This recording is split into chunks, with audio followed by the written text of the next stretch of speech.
नमस्कार दोस्तों, आप सुन रहे हो डिक्के जनरल 4354 और आज मैं लेकर आया हूं एक ऐसी कहानी जिसे सुनने के बाद शायद आप कभी अस्पताल की नाइट ड्यूटी नहीं करना चाहोगे।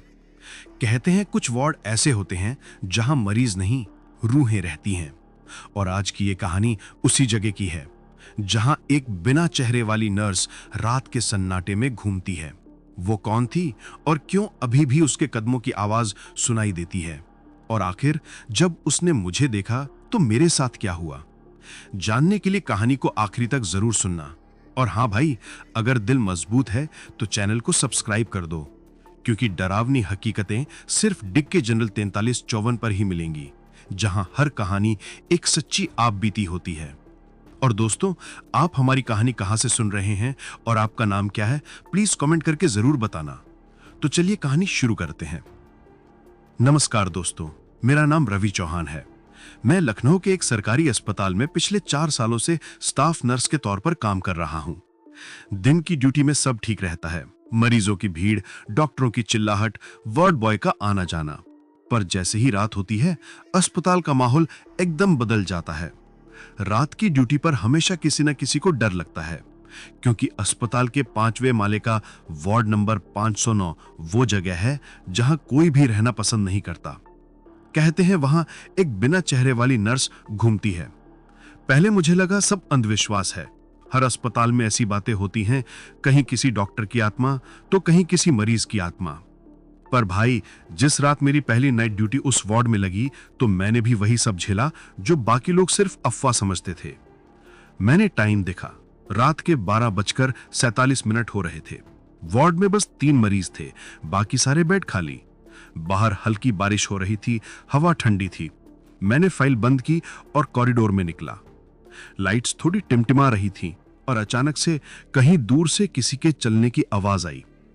मैंने सोचा कोई नर्स होगी, लेकिन जब पलट कर देखा सामने कोई नहीं था। फिर वही आवाज दोबारा। इस बार आवाज वार्ड के अंदर से आई। मैं धीरे धीरे अंदर गया। हर कदम पर दिल की धड़कन तेज होती जा रही थी। कमरा एकदम शांत था, बस मॉनिटर की बीप की आवाज ही सुनाई दे रही थी। तभी मेरे पीछे किसी ने बहुत धीमी आवाज में कहा, रवि। मैं झटके से पलटा। सामने एक नर्स खड़ी थी, सफेद ड्रेस में, खुले बालों के साथ, पर उसका सिर थोड़ा झुका हुआ था, चेहरा दिख नहीं रहा था। मैंने टॉर्च जलाई और धीरे से बोला, कौन हो तुम? इस शिफ्ट में तो मैं अकेला हूं। वो नर्स कुछ नहीं बोली, बस धीरे धीरे मेरी तरफ आने लगी। उसके कदमों की आवाज फर्श पर गूंज रही थी। जैसे ही वो करीब आई, मैंने टॉर्च की रोशनी उसके चेहरे पर डाली। भाई, मैं जम गया।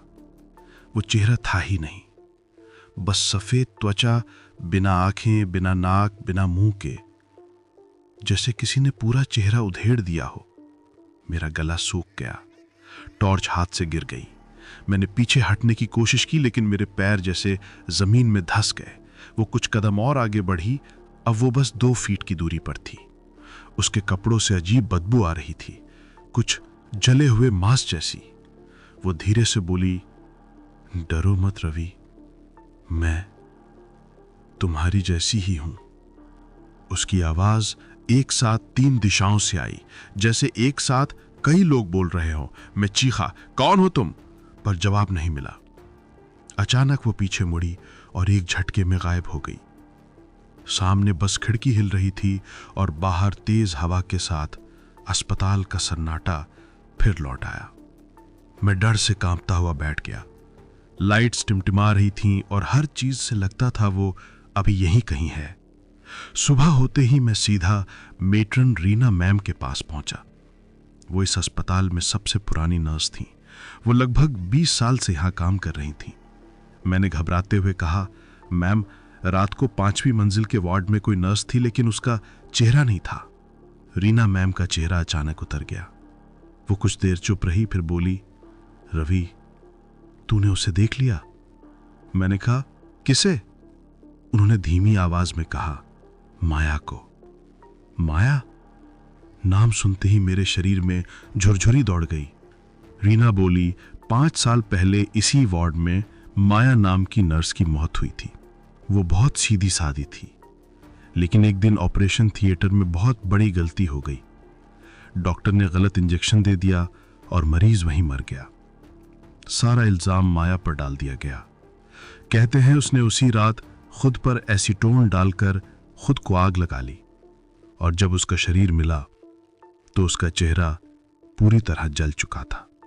मैं सन्न रह गया। रीना ने आगे कहा, उसके बाद से जो भी 5वीं मंजिल पर नाइट ड्यूटी करता है, कभी कभी उसे बिना चेहरे वाली नर्स दिखती है।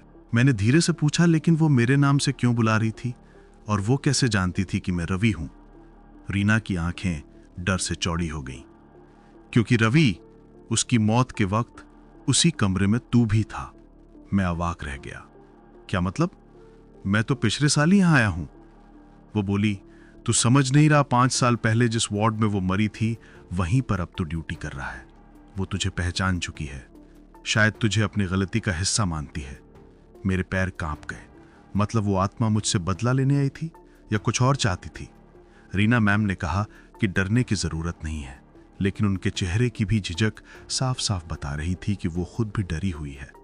मैंने हिम्मत करके फिर उसी वार्ड में ड्यूटी पकड़ ली। रात के 1:20 पर वो पुरानी दीवार घड़ी अचानक बंद हो गई। कमरे की बत्तियां हल्की हल्की टिमटिमाने लगी। फिर मैंने सामने देखा वो आईना जो वार्ड की दीवार पर सालों से टंगा था। उसकी सतह पर कुछ धुंधला सा बनने लगा। धीरे धीरे उस धुंध में एक नर्स का साया उभर आया। वो सफेद यूनिफॉर्म में थी, बाल खुले थे, लेकिन उसका चेहरा नहीं था, सिर्फ एक काली परछाई, जैसे किसी ने चेहरा मिटा दिया हो। मैं डर से पीछे हट गया। तभी आईने के भीतर से आवाज आई, रवि, तुमने मेरी मदद क्यों नहीं की थी? मैं कांपते हुए बोला, मैं उस समय यहां नहीं था। वो बोली, झूठ मत बोलो, तुम ही थे जिसने मुझ पर इल्जाम लगाया था। मेरे खिलाफ रिपोर्ट पर तुम्हारा साइन था। मुझे समझ नहीं आया कि यह कैसे हो सकता है। तभी मेरे मोबाइल की स्क्रीन अपने आप ऑन हुई और उस पर पुराने हॉस्पिटल रिकॉर्ड की फाइल खुली। उसमें लिखा था, complaint signed by nurse Ravi Kumar. मेरे हाथ से मोबाइल गिर गया। नहीं, मैं तो पिछले साल ही यहां ज्वाइन हुआ हूं। आईने की आवाज आई, शरीर बदल जाता है रवि, पर आत्मा वही रहती है। तू वही है जिसने मुझे मरने पर मजबूर किया था। और तभी आईने से जली हुई हथेली बाहर निकली। वो मेरी गर्दन पकड़ने लगी, मेरे गले में जैसे आग लग गई हो। मैंने जोर से चिल्लाया, माया, मैं तेरी गलती सुधार दूंगा, प्लीज छोड़ दे। वो रुकी और आईने के भीतर की लपटें ठंडी पड़ गईं। फिर उसने कहा, तो फिर उस कमरे की सच्चाई सबको बता दे, जहां अब भी मेरा जलता हुआ चेहरा कैद है। इतना कहकर वो गायब हो गई। आईने में बस धुआं रह गया। सुबह होते ही मैंने रीना मैम को सब बताया। वो बोली, तो अब तुझे वो कमरा खोलना होगा जहां माया ने खुदकुशी की थी, क्योंकि वो आज तक बंद है। मैं कांप गया। मतलब अब मुझे उस कमरे का दरवाजा खोलना था जहां उस नर्स की आत्मा अब भी सिसक रही थी। अगली रात मैं अकेला था। पूरा अस्पताल शांत था। बस मशीनों की बीप की आवाज और हवा में अजीब सी गंध थी। रीना मैम ने मुझे 5वीं मंजिल की एक पुरानी चाबी दी थी। वो फुसफुसाई, रवि, उस कमरे का दरवाजा बहुत सालों से किसी ने नहीं खोला। अगर कुछ भी अजीब लगे तो पीछे मत देखना। उनकी आंखों में डर साफ झलक रहा था। मैंने टॉर्च उठाई, कैमरा ऑन किया और उस कमरे की ओर चल पड़ा। दरवाजे पर रूम नंबर 509 लिखा था, पर उस पर अब भी जलने के निशान थे। मैंने कांपते हुए चाबी लगाई, दरवाजा खुला और अंदर से जले हुए मांस की बदबू का झोंका आया। अंदर अंधेरा था। टॉर्च की रोशनी में दिखा दीवारों पर किसी के हाथों के निशान जले हुए थे। जमीन पर एक पुराना स्टेथोस्कोप पड़ा था, उस पर नाम लिखा था माया। मैंने कदम बढ़ाया ही था कि अचानक पीछे से दरवाजा धड़ाम से बंद हो गया। टॉर्च बुझ गई। पूरा कमरा अंधेरे में डूब गया और फिर एक महिला की हंसी गूंजने लगी। तुम्हें लगा मैं सिर्फ आईने में हूं? मैंने चारों ओर देखा। कमरे की दीवारें जैसे पिघलने लगी, फर्श से धुआं उठने लगा और कोनों में आग की छोटी लपटें नाचने लगी। वो सामने खड़ी थी, सफेद नर्स यूनिफॉर्म में, लेकिन चेहरा अब भी नहीं था। उसके हाथ में जलता हुआ इंजेक्शन था। मैंने चिल्लाकर कहा, माया, तुझे किसने जलाया था? बताओ मुझे। वो पास आई और बोली, तुम सब ने मुझे चुड़ैल कहा, जबकि मैंने सिर्फ एक डॉक्टर की गलती छुपाई थी। अचानक मेरे सामने दीवार पर एक पुराना फोटो उभर आया। उसमें डॉक्टर अरुण, सिस्टर रीवा और एक तीसरा शख्स मैं ही था। लेकिन उस फोटो में मेरे नाम के नीचे लिखा था रवि मल्होत्रा, चीफ नर्स 2018। मैं सन्न रह गया। मतलब मैं पहले भी यहां था और फिर किसी वजह से मर गया।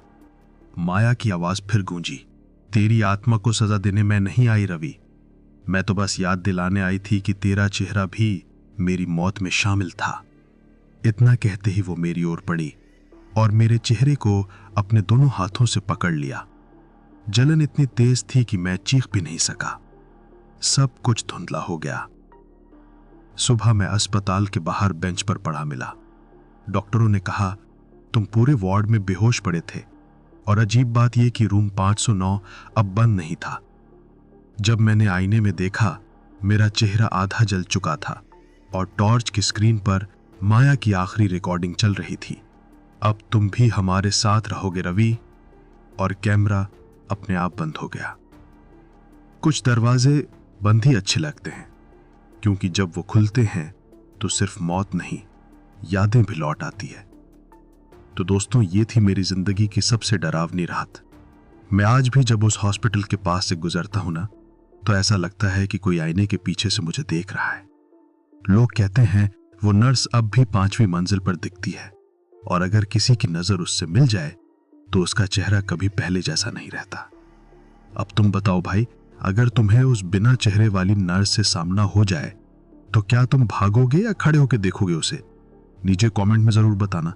और अगर डर पसंद आया तो चैनल को सब्सक्राइब कर दो, क्योंकि आगे जो कहानियां आने वाली है ना भाई, वो सिर्फ कहानी नहीं, खौफ की आप बीती होगी। तो चलिए मिलते हैं अगली डरावनी रात में। तब तक लाइट बंद मत करना। धन्यवाद।